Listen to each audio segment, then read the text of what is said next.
Valentine. My essay this semester was about mathematics in Spain. I'm an applied mathematics major, and I wanted to take a look of the history of math in Spain and kind of how they made their way into the international mathematical community. So, the first spike in mathematical interest was when the printing press was finally developed in Spain in the 15th century.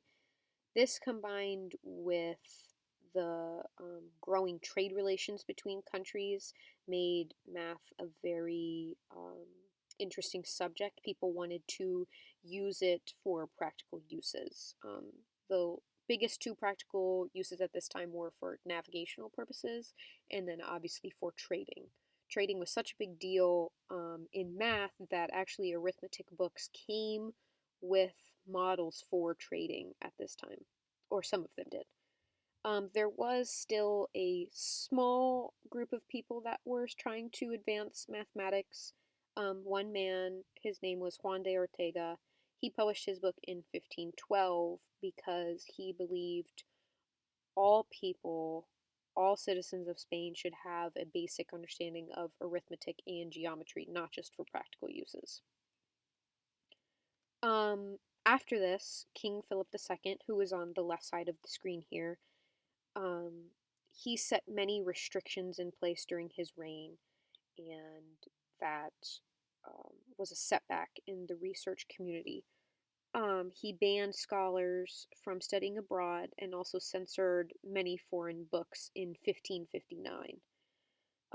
Since Spanish mathematicians were trying to study these books coming from other countries, they no longer had a way to do their research. And basically, science, especially math during this time, became an illegal activity, with many scientists and researchers labeled as criminals. This censorship continued until the late 1700s, when finally researchers were permitted and basically begged to go study abroad and bring their findings back to Spain. Spain was so behind, they really needed to make some advances to get up to par with other countries.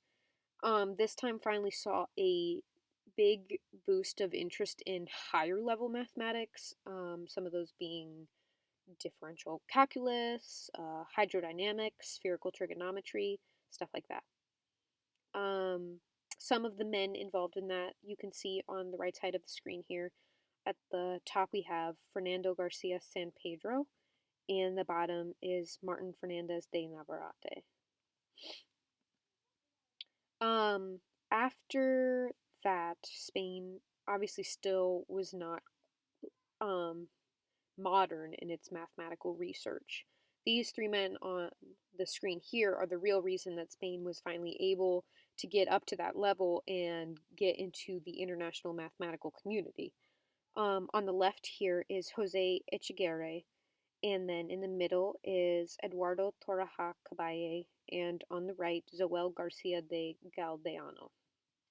And these men were the real reason that Spain finally was modernized in its mathematical respects. Their accomplishments together are too many to name or to include in this PowerPoint, but they were incredible mathematicians.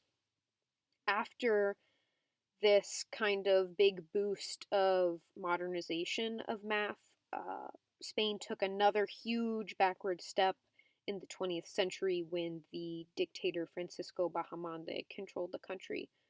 Um, they didn't go completely behind because they were involved in the international math community, but they did take large steps backwards and were not able to advance again. In conclusion, Spain obviously experienced many setbacks in its pursuit of math. There were always people who were fighting to make advances in math, but for a long time they were treated very poorly and basically as criminals. Um, I wanted to share this message with people and see these really incredible Spanish mathematicians that were so important in advancing math in Spain and really for the rest of the world. Thanks for watching, and I hope you learned something.